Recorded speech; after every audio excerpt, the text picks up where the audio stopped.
অনেক সময় আমরা 1 টাকা 2 টাকা 5 টাকার কোনো ভ্যালু দিই না, কিন্তু এমনও সময় আসে এই 1 টাকা 2 টাকা 5 টাকা খুবই গুরুত্বপূর্ণ হয়ে ওঠে। কেননা যখন আমরা বাসে যাই আর বাসে বলে যে 11 টাকা ভাড়া বা 12 টাকা ভাড়া, তখন আমাদের কাছে 10 টাকা থাকে, কিন্তু 1 টাকা বা 2 টাকা থাকে না। তখন আমরা 1 টাকা 2 টাকা পাই না। এই 1 টাকা 2 টাকা সেই সময়টা খুবই গুরুত্বপূর্ণ হয়ে ওঠে। তাই যখন আমাদের কাছে 1 টাকা থাকবে বা 2 টাকা থাকবে বা 5টা টাকা থাকবে, তখনও সেই টাকাটাকে টাকা মনে করে গুরুত্ব দিতে হবে।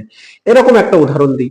আমি দোকানে গিয়েছিলাম, দোকানে গিয়ে আমি বললাম যে ভাই 1 প্যাকেট বিস্কুট দিতে। সে বলল এই বিস্কুটটার দাম হচ্ছে 11 টাকা, কিন্তু আমার কাছে দেখলাম 10 টাকা আছে আর 1 টাকা নাই।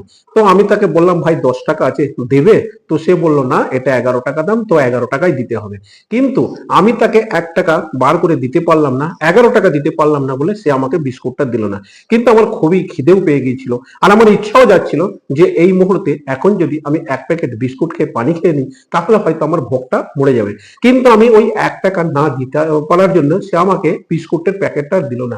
তখন আমি বুঝতে পারলাম এরকম 1 টাকা বা 2 টাকা 5 টাকা তো আমি অনেক সময় পকেটে ফেলেই রাখি, অনেক সময় ঘরে পড়েই থাকি, তাকে আমি গুরুত্বই দিই না। কিন্তু আজকে এতটা গুরুত্ব হয়ে গেল এই 1 টাকার জন্য আমি বিস্কুটটা পেলাম না। তাই আমার বলার কর্তব্য হচ্ছে বন্ধুরা, যে এই 1 টাকা বা 2 টাকা বা 5 টাকা এর গুরুত্ব মহামূল্যবান। এমন একটা সময় আসে যে সেই সময় 1 টাকাও আমাদের পকেট থেকে বার হয় না, এই 1 টাকার গুরুত্বই অনেক বেশি হয়ে দাঁড়ায়। এইরকমই যখন আমরা বাসে যাতায়াত করি তখনও এইরকমই 1 টাকার গুরুত্ব হয়ে ওঠে। যখন আমরা কোনো দোকানে মাল কিনতে যাই তখনও এরকম 1 টাকার খুবই গুরুত্ব হয়ে ওঠে। আবার যারা অনেক সময় কিছু ধূমপান করে বা কিছু খায়, সেই সব লোকের ক্ষেত্রে তো এরকম সচরাচরই দেখা যায়। কেন? সে হয়তো একটা দোকানে কোনো বিমল কিনতে গেল বা কোনো একটা গুটকা কিনতে গেল, তখন সেটা বললো যে এই গুটকাটা বা এইটার দাম হচ্ছে 5 টাকা। বা তখন কি হয় যে তার কাছে হয়তো 4 টাকা আছে আর 1 টাকা নাই, তাই সেই 1 টাকা দিয়ে দিতে পারলো না, তাই তাকে সেটা পাওয়া যায় না। যারা নেশা করে তাদের ক্ষেত্রে তো, তারা তো অ্যাডিক্টেড, তো তাদের ক্ষেত্রে সেই মুহূর্তে খুবই মহামূল্যবান 1 টাকা 2 টাকা।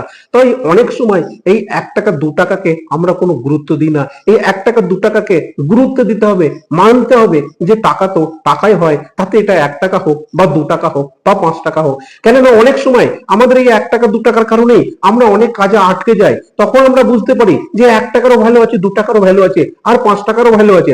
এই 1 টাকা আমরা যদি আজকে 1 টাকা কোনো ভান্ডারে ফেলিয়ে রাখি, কালকে 1 টাকা কোনো ভান্ডারে ফেলিয়ে রাখি, এইভাবে যদি আমরা 30 দিন 30 টাকা যদি ফেলিয়ে রাখি, যখন 1 টাকা আমরা ফেলিয়ে রাখি তখন আমরা 1 টাকার গুরুত্ব বুঝতে পারি না। যদি আমরা 30 দিন ফেলিয়ে রাখি, দেখা যাবে 30 দিন পর সেটা 30 টাকা হয়ে গেছে। এইভাবে যদি আমরা 365 দিন অন্তত 1 টাকা করে জমিয়ে রাখি, তাহলে আমাদের 365 টাকা হয়ে যাবে। আর যখন আমি এই 1 টাকা দিয়ে বাজারে কোনো মাল কিনতে পারছিলাম না, এই টাকাটাই যখন 1 বছর পরে 365 টাকা হয়ে যাবে, তখন আমি বাজারে গেলে একটা ভালো কিছু মাল হয়ে যাবে। এই জন্য আমি বলতে চাই যে 1 টাকারও যেমন গুরুত্ব আছে, 100 টাকারও সেই রকমই গুরুত্ব আছে, 2 টাকারও যেরকম গুরুত্ব আছে, 2 লাখ টাকারও এইরকমই গুরুত্ব আছে, 5 টাকার যেরকম গুরুত্ব আছে, 5 লাখ টাকারও যেরকম গুরুত্ব আছে। অনেক সময় আমরা এই 1 টাকা 2 টাকা 5 টাকার জন্য আমরা আফসোস করি যে এই সময়তে যদি আমার কাছে 1 টাকা থাকতো, তাহলে আমি এই 1 টাকাটা দিয়ে কিছু কিনে খেতাম। বা কোনো কাজ যখন আমাদের আটকে যাচ্ছে 1 টাকা বা 2 টাকা 5 টাকার জন্য, তখন সেই কাজটা সহজ হয়ে যাবে। তাই বন্ধুরা, আমার বলার কর্তব্য হচ্ছে যে 1 টাকা বা 2 টাকা বা 5 টাকা বা 10 টাকা, টাকা তো টাকাই হয়, তার তো গুরুত্ব সবসময় থাকে, তার তো ভ্যালু সবসময় থাকে। তাই টাকাকে সবসময় গুরুত্ব দিতে হবে। যে 1 টাকা বলে আমি তাকে অবহেলা করছি, 2 টাকা বলে আমি অবহেলা করছি, 5 টাকা বলে আমি অবহেলা করছি, টাকাকে অবহেলা করলে হবে না। টাকাকে সম্মান করতে হবে, টাকাকে গুরুত্ব দিতে হবে। 1 টাকার মূল্য অনেক সময় 1 লাখ টাকার মূল্য হয়ে দাঁড়ায়। তাই বন্ধুরা, আমার বলার কর্তব্য হচ্ছে যে তোমরা টাকাকে গুরুত্ব দাও, তাতে 1 টাকা হোক আর 2 টাকা হোক। আমরা অনেক সময় জানি যে এক এক করে তিল কুড়িয়ে তাল হয়, এইরকমই আমরা 1 টাকা 2 টাকা করে যদি জমাতে থাকি, 1 বছর যদি জমাই, তাহলে আমাদের 365 টাকা হয়ে যাবে। যদি আমরা 5 বছর জমাই, তাহলে আরো অনেক টাকা হয়ে যাবে। তাই দেখা যাবে আজকে যে 1 টাকার কোনো গুরুত্ব ছিল না, 5 বছর পরে সেই 1 টাকাটা জমিয়ে জমিয়ে অনেক টাকা হয়ে গেছে, তার গুরুত্ব অনেক বেশি। তাই আমার বলার কর্তব্য হচ্ছে যে টাকা তো টাকাই হয়, টাকাকে গুরুত্ব দাও, টাকাকে সম্মান করো, আর টাকাকে ভ্যালু দাও, যাতে টাকা যা আমার কাছে থাকে আর টাকাকে আমরা গুরুত্ব দিতে পারি, তাতে 1 টাকাই হোক আর 2 টাকাই হোক, টাকা তো টাকাই হয়, টাকার ভ্যালু কখনো কমে না।